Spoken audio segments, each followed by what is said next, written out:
Thank you so much, Deb, and congratulations to all the award recipients. For this next section is our final special guest who probably needs no introduction. It's Guido van Rossum, the creator of Python, and who will be speaking about his retrospective of Python, basically. So please welcome on to stage, Guido.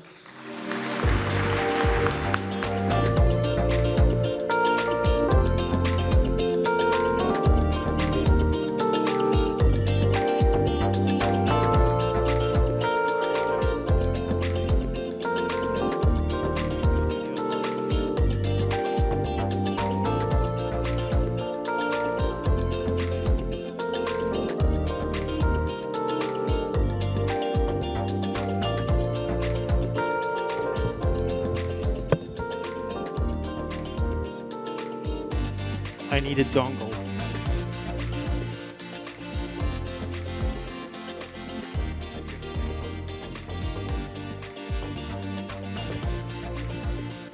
Okay, let me play with a mic to see if this works.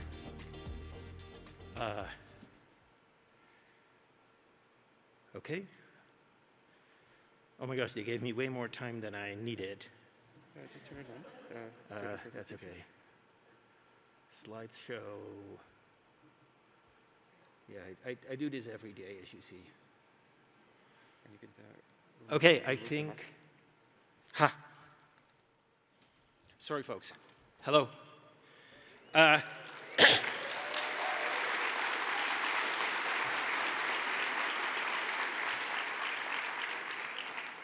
So there's been a slight change of topic. At the very last moment, I decided that I'd much rather talk about what everybody would much rather talk about, feeding CPython to ChatGPT or large language models in general. Can we actually use AI to make Python faster? Actually, that might have been a cool talk, but I have nothing on that. I'm just trying to give Marietta a heart attack. Really sorry, Marietta. or maybe really sorry to everyone who believed that for a moment. This is a PyCon retrospective, not a Python retrospective. That would take weeks. Actually, the way I'm envisioning this is a talk in the style of, Grandpa, please tell us some stories from when you were young. I'm a lot older than Carol Welling, and you could have figured out how old she is. Usually, when confronted with a question like that, I tell stories like from the time before Python had classes, or how we got along without decorators and descriptors, and things like context managers. But this is really about PyCon, because I was asked for memories about PyCon, and I have like a head full of memories that I want to share. I did apply a little bit of scope creep, and I'll also talk about pre-PyCon conferences, and also about the PSF, its history, and sort of aspirational predecessors for the PSF. This is all very personal. The moral of the story is definitely going to be, if at first you don't succeed, try and try again. Because there were a few goof-ups. So, earliest Python meetings, there were definitely Python meetings before we called them PyCon. In particular, in '94, we had the first Python workshop.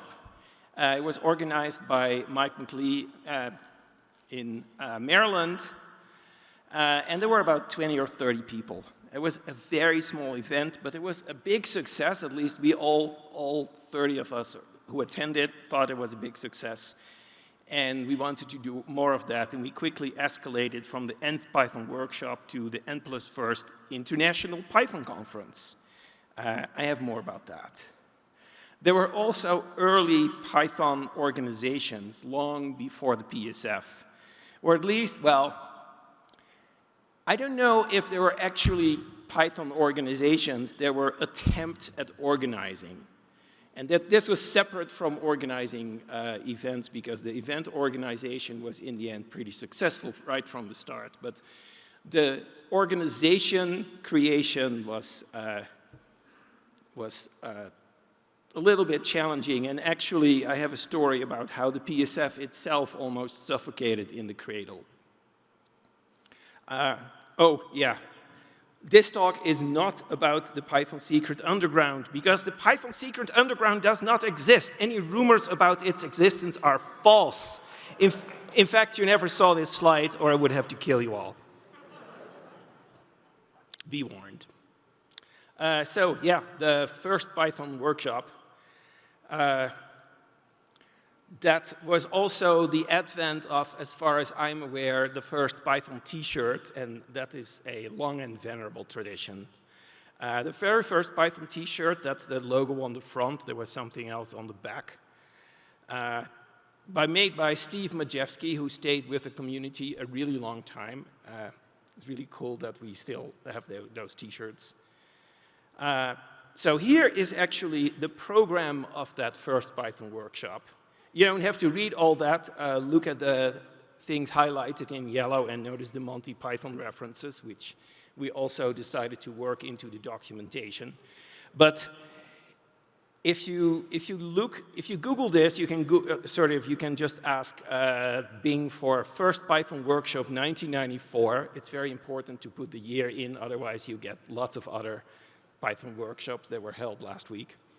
But really count how many current language features were proposed during that workshop or discussed. And that's quite a few. I don't want to go into them because it would become a Python retrospective again.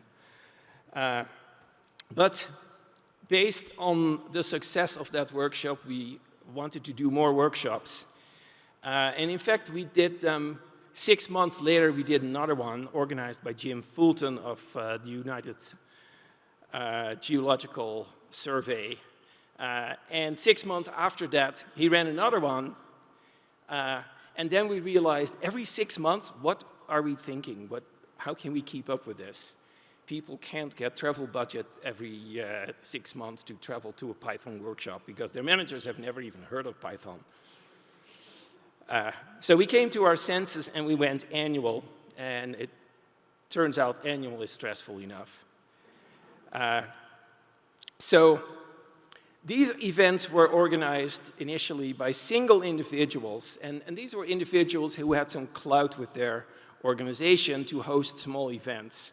And really, all you needed was a meeting room for maybe 50 people at most. Because small events are easy to organize.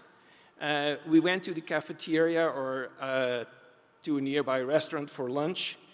And the only visible expense was to make coffee appear during the breaks. And then we transitioned to international Python conferences. So this was really the fourth Python workshop organized by Paul Dubois at Lawrence Livermore National Laboratories in Livermore, California. Now imagine the security implications of, by then, maybe 100 computer programmers swarming around on the facilities that were also used for the United States government's most secret nuclear research. I don't know that we would be welcome there in today's climate, but somehow in 97 or so we were, 96. They did ask for a copy of my passport several months in advance, because I'm not even a US citizen. And Paul actually introduced a bunch of innovations that are still with us. Not only did he rename it from workshop to conference, he introduced pre-conference tutorials, which we still have. He was the first to announce that there was a dedicated hotel for the conference, although it was not exactly on the premises. And so we changed the name to International Python Conference, but we kept the numbering because we thought it would be more impressive if it was the fourth International Python Conference. And there had probably been one or two international guests to previous Python workshops. Oh, like me. So anyway, I have very personal memory from that conference that I can't really explain. I'll just name the title. The memory is titled, "Can You Sproing the Bunny?" And you gotta sort of track me down in the hallways to explain that one. So after that, now I'm going to take a brief sip from my drink. After the fourth International Python workshop, we realized that organizing these conferences was really a lot of work. And even a very high-caliber volunteer like Paul Dubois couldn't quite cut it. So in '97, the organization moved to a small for-profit company, Fortech Seminars. And they were actually a subsidiary of CNRI, which was a non-profit research lab that was my employer at the time. Fortech had some considerable experience organizing conferences because they organized the IETF meetings, which are like gigantic meetings of the size of current PyCon, 3 times a year, I believe. And they also ran the first few worldwide web conferences. So we thought they knew what they were doing. As a result, the prices for registration went up a bit. The quality of the facilities also went up. And sadly, as far as I know, Fortech never actually made a profit. They were really hard to pin down on that, though, so I'm not sure, but I don't think that they ever actually were successful. So yay PSF for being successful at making a little bit of money on these conferences. The hotels did all right, of course. So one of my best memories of any of the Fortech conferences was being snowed in Washington, D.C. We were at a hotel that no longer exists. I think it was literally torn down. It was the Key Bridge Marriott. It had quite a bit of fame at the time. And I lived pretty nearby. So I actually tried to drive to the conference in the morning, but the weather was kind of snowy and my car got stuck. So it turns out I ran into a neighbor who said, "Oh, I'll give you a ride. I work right next to the Key Bridge Marriott." So he gave me a ride. I arrived at the conference thinking that in the evening I'd catch a bus home or something. Nah. There was no way I could get back home. So, and I was not prepared. I had literally just sort of planned to drive there and drive back home. I was offered this ride. I had grabbed my bag and got on my neighbor's car. So here I was, snowed in for the next 3 days with no underwear. Well, no fresh underwear. Fortunately, it turns out hotel gift shops do sell a small amount of that stuff. And of course, it was a Python conference, so there was not a shortage of t-shirts. So anyway, going back a little bit, there were also attempts at creating a Python organization. But while meetings flourished, the organizations mostly fumbled. In '95, there was a group of people in Washington, D.C., quite a bit of overlap with the people attending or being involved in the organization of the first workshop, who said, we want to create an official Python nonprofit, and they had a name ready for it, the Python Software Association. It's a pretty good name. But that's as far as they got. The next thing they did was start a mailing list discussion about what exactly should be in the bylaws of the Python Software Association. And that kind of topic just doesn't converge. Fortunately, to help us out, my employer, which was itself a nonprofit, offered a way out. They would sort of host, whatever that means, the Python software activity. It was not an association, because association implies independence, and activity apparently implies nothing in particular, but it was still the PSA. it would not be an independent organization, and in the end, it was just a mailing list that charged $50 for membership. And you'd think, who would pay $50 for membership of a mailing list? Well, somehow a lot of people were looking for Python friends, and it was not as easy to find Python friends at the time. So we had a lot of people. I think we had 300 members or so at the high point of the Python software activity. And actually, when I was doing research for this talk, I even found that there were actually membership benefits besides being on the mailing list.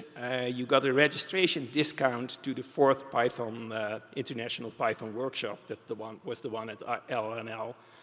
So maybe that's why we got so many members, because they basically got their membership back in a discount to the conference.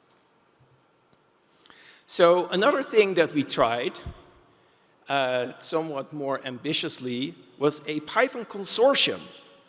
And CNRI was familiar with the people who had started the World Wide Web Consortium and the X Windows Consortium, both of which, as far as I know, were run by MIT at the time. And the idea was there would be members, which would be large corporations, who would pay a hefty sponsorship fine for a seat at the table. And exactly what was being discussed at that table, or whether it was a dinner table or a dining philosopher's table, I don't know. Presumably, the idea was that they would have a say in language design. And that had worked for the X Windows Consortium and again for the World Wide Web. So why would it not work for Python? Who wouldn't want to pay for a say in Python's design? Well, at the time, in around 97 or so, Python was apparently unimportant enough that we couldn't get anyone to sign up as the first member of this consortium. We got some nibbles from Hewlett-Packard. They were trying to launch a big Python-based product, which was actually pretty amazing at the time. But in the end, even that was not really enough to get the Python consortium started, and none of the other big names in software were at all interested. So, scratch that. Now, I have a blank slide because I want to sort of protect the innocent, but around 2000, I left CNRI, and I did something unforgivable, and I didn't realize at the time how unforgivable it was, because I convinced like 4 coworkers to leave with me.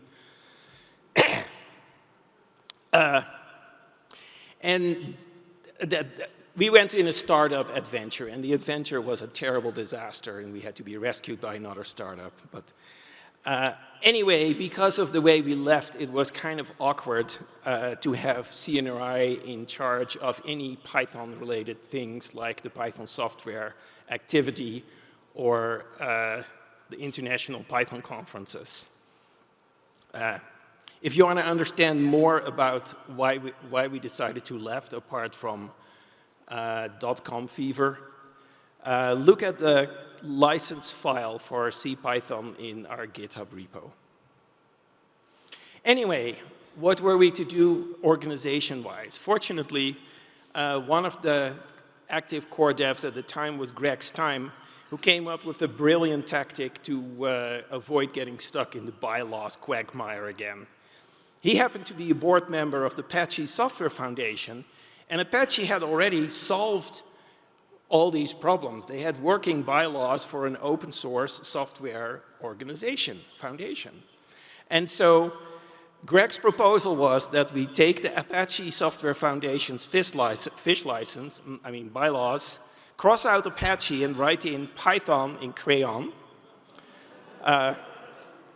So that's what we decided to do, and there really wasn't much more to it. We did have a false start in 2000, but in 2001, we did actually get incorporated, and by 2003, the PSF was feeling quite real. We did have a bank account, we had a post office box, we even had a part-time admin, I believe. Let me say a bit more about that false start. Why we were all gung-ho about getting the PSF started in 2000, and yet if you look up the official paperwork, on python.org, if you know how to do your Bing searches, you'll see that it was incorporated in 2001. Well, the way I remember the story was there was like, somewhere in 2000 was a conference. It must have been still one of the IPCs. And about 20 people got together who were the founding members of the PSF. It was mostly early days core devs, and there were a few small companies with big plans and big hearts. But of course, a number of practical things had to be done, like getting the legal paperwork filed, opening a bank account, setting up a PO box, maybe even hiring a part-time admin and such.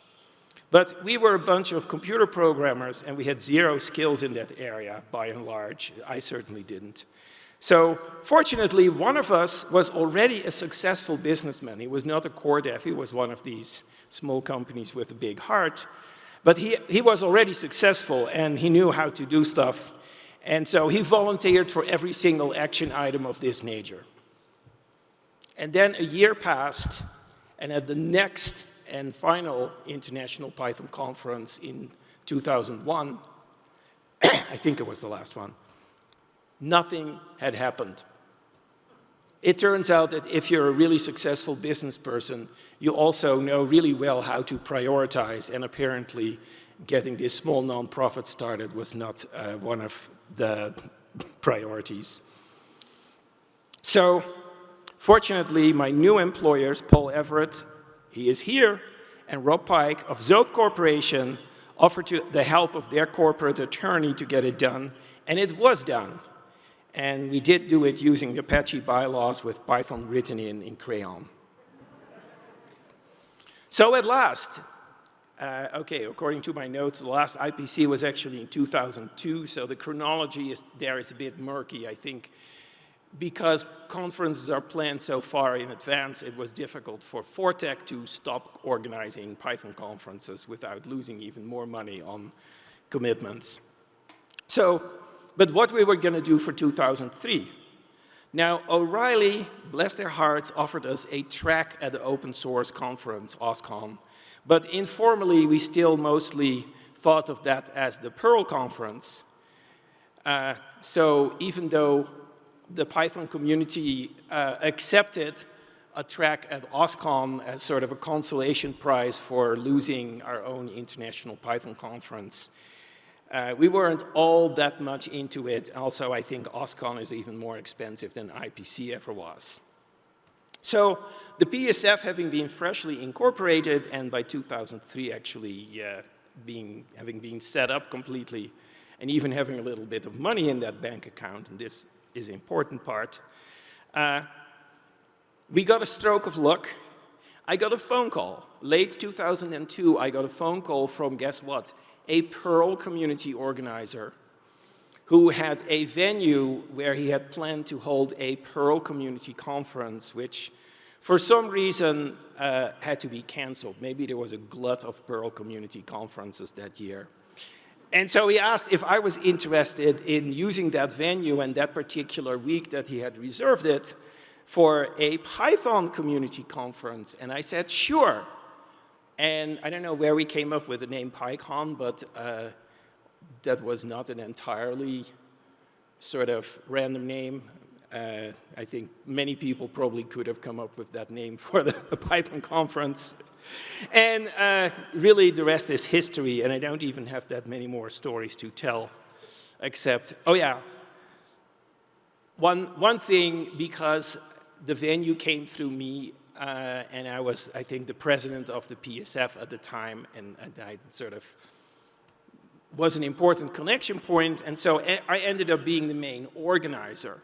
So I had to negotiate with the venue over money and catering, and so here's the refrain. Being a computer programmer, I had no skills in this area. And so, for one example, I ended up ordering exactly the same menu of sandwiches for 3 days in a row. And I'm sure it was the cheapest option 3 days in a row because I was terrified finally seeing the prices they charge for sandwiches. And I think the larger the conference, the higher the price per sandwich. Anyway, there were complaints, and I turned that into my advantage. I decided to delegate, and the next year someone else was handling the catering and the negotiations. And we had a total of 3 fantastic conferences at George Washington University. After that, I think we grew too much and we sort of wouldn't fit, and we looked for different venues. So conference registration is also incredibly stressful. So this was our first conference. So for that first Python workshop, I personally sent emails to everyone I wanted to show up there, and they all said, yes, I'll be there. So that was easy. But for PyCon 1, we advertised on python.org and on the mailing list, and we had a little bit of registration automation. And then we were looking at registrations trickle in. And you said, like, a month before the conference or so, there's an early bird registration deadline. And a few days before the deadline, we had a few dozen registrations. And this caused considerable stress because we already had pretty much committed to paying for all those sandwiches. So then, fortunately, it turns out that procrastination is universal human nature. And on the afternoon of the final day that you could register at the early bird rate, at least 100 registrations came in, and everything was fine. And then, again, like 1 or 2 days before the final deadline of like 1 or 2 days before the actual conference, we got a lot more registrations from people who didn't care about the early bird discount, but who also were procrastinating on whether they would actually come or not. Anyway, this seems to be universal. But we were saved, and it was a big success. So fast forward to what happened in 2008. You might remember that in 2008, the world and PyCon were hit by the financial crisis. This was pretty stressful. People were worried about their jobs. People lost their jobs. Big name software conferences were being canceled left and right. We didn't know what to do. Shall we still have the conference and hope that enough people show up, or shall we cancel it and forfeit a huge deposit to the hotels? In the end, we decided to do it because otherwise we'd be definitely in the hole for a huge amount of money, probably several times the cost of the first PyCon by then. So we stuck with it. We did run at a loss, but the PSF had been prudently saving up for bad times, and so this was one of the bad times. And we made it. The PSF did not go bankrupt as a result, and years after that, the world and PyCon recovered from the crisis. And I was very happy that the PSF by then had financial staff who were careful with money management. I see that I'm out of time. I have one more stressful memory. There was a year that I procrastinated on my keynote so badly that I was almost in tears. It was like I was at the conference, and of course, when I'm at the conference, I have no time for anything. I had no slides. I had no story I wanted to tell. I didn't know what to do. And I confessed that to one of the conference organizers who alerted Steve Holden. I don't recall if Steve was at the time conference chair or if he definitely had been conference chair in years past. I knew him well. He said, let's go to dinner. He fed me dinner, calmed me down, and proposed a super simple solution. He said, let's have a fireside chat. That means we put 2 comfy chairs on stage, and Steve interviews me. No preparation required. Well, I'm sure Steve had to prepare a bit, because he had to come up with some questions, but knowing me, he probably knew that all he needed to do was prepare the first question, and the rest would happen without his intervention. Anyway, it worked fantastically. We repeated that format later.